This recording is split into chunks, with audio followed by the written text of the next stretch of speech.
يا الله، خلينا نشوف هذا المقطع، ما ادري شلون راح تخلص وياهم. غير هي هاي وصيه ما انت تعتقد بوصيه، انا ما اعتقد اكو وصيه. يعني غديركم اعتقد بو. نبينا صلى الله عليه وسلم قال: يا ابو احبوا عليا، احبوا لا تعترضوا عليه لو تولى السلطه.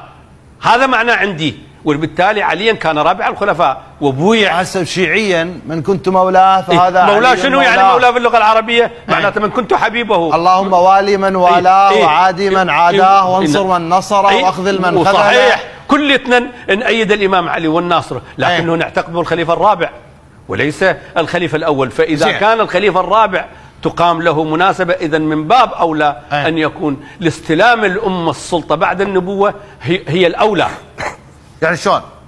يعني يوم السقيفة التي الله سبحانه وتعالى أنقذ المسلمين منها هو أولى من كل الأيام، لأنه أول من شكل سلطة بشرية تحكم باسم الإسلام بعد النبوة. يعني شوف، أول كنت مولاه فهذا علي مولاه، إنما هي الولاية على الناس، أي أن النبي ولي لكم، فمن كنت مولاه فهذا علي مولاه، أي الولاية على الناس. وإذا سلمناها على قولك أن النبي يريد أن يبين للناس حبه لعلي فهذا بعد أدهى، لأن أنت خلفائك خالفوا النبي لمعاداتهم لعلي عليه السلام.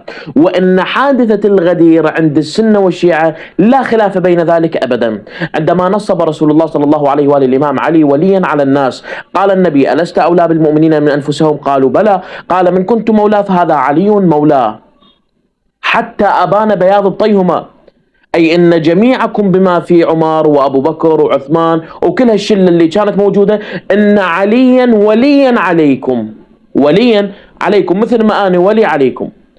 وعندكم أيها السنة والجماعة المراد بالموالاة في قوله تعالى، أو في قول النبي عفوا: من كنت مولاه فعلي مولاه، الذي رواه الترمذي وقال هذا حديث حسن صحيح. نقول المراد بذلك المحبة والمودة وترك المعاداة لآل النبي صلى الله عليه وآله. وهذا الذي فهمه الصحابة، حتى قال عمر لعلي: هنيئا يا ابن أبي طالب، أصبحت وأمسيت مولى كل مؤمن ومؤمنة. إذا معاداة الإمام علي عليه السلام ما تصير. وهم ايش فعلوا بعد النبي بعلي؟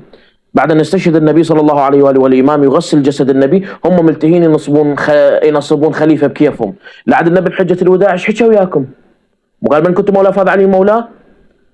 لكن هم شغلتهم شغلة سياسية وحكم، عن مبين شغلهم، ولا يهمكم ترى الدين، ترى ما يهمهم الدين، يهمهم الكرسي والخلافة.